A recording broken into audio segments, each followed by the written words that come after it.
आता उद्याचा दिवस खरंच खूप खास आहे।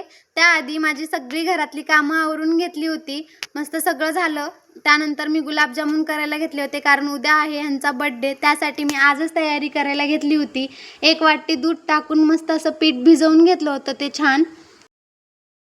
मग त्याला 10 मिनिटं साईडला ठेवून दिलं भिजवून आणि इकडे पाक करायला घेतलं होतं। पाकामध्ये 2 वाट्या साखर आणि 2 वाट्या पाणी घेऊन ते छान पाक करायला ठेवून दिलं आणि इकडे गुलाबजामुन बनवायला घेतले होते। बोलता बोलता आपले मस्त गुलाबजामुन पण सगळे रेडी झाले होते आणि पाक पण रेडी होत आला होता। त्यामध्ये मी केसर आणि वेलदोडे टाकून छान असं त्याला हे करून घेतलं होतं।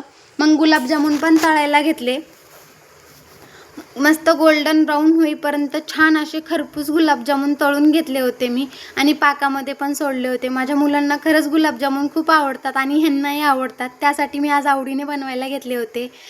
माझा व्हिडिओ आवडला असेल तर लाईक, शेअर आणि सबस्क्राईब नक्की करा। बाय।